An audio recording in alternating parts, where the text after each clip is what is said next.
আমার আমল কবুল হওয়ার 4 নম্বর হচ্ছে ধারাবাহিকতা রক্ষা করা। আল্লাহ রাব্বুল আলামিন পবিত্র কালামুল্লাহ শরীফের হামিম সেজদা 30, 31, 32 নম্বর আয়াতে আল্লাহ রাব্বুল আলামিন বলেন, ইন্নাল্লাযীনা ক্বালু রাব্বুনাল্লাহ সুম্মা ইসতাকামু, যারা দুনিয়াতে বলবে আল্লাহ আমার রব, আল্লাহ আমার সব, বাস এই কথার উপর অটল থাকবে কোন দিন পর্যন্ত?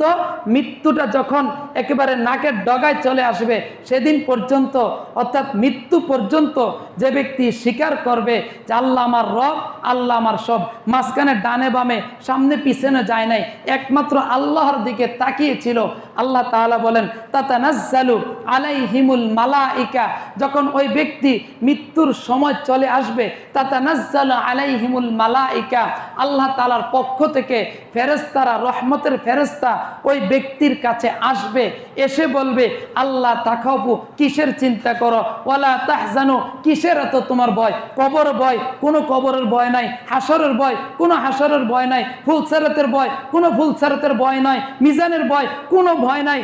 আল্লাহ তাখাফু ওয়ালা তাহজানু ওয়া আবশিরু বিল জান্নাতিল্লাতী কুনতুম তুআদুন, যেহেতু দুনিয়াতে থাকা অবস্থায় আল্লাহকে রব মেনেছো, আল্লাহকে সব মেনেছো, সুতরাং কোনো ভয় নাই। স্বয়ং আহকামুল হাকিমিন আল্লাহ রাব্বুল আলামিন তোমাকে জান্নাতের সুসংবাদ দান করতেছেন। আচ্ছা, এটা এই সুসংবাদটা কার জন্য?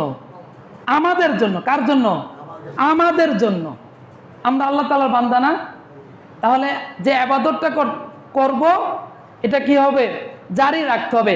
আল্লাহ রাসূল সাল্লাল্লাহু আলাইহি সাল্লাম বলেন, আহাব্বুল আমালি ইলাল্লাহি আদওয়ামুহা ওয়া ইন ক্বাল্লা, আল্লাহ তাআলার কাছে ওই আমলটা সবচেয়ে প্রিয় যে আমলটা নিয়মিত করা হয়, যদিও সেটা কম হয়, কিন্তু যেটা নিয়মিত করা হয় আল্লাহ তাআলার কাছে সেই আমলটাই প্রিয়।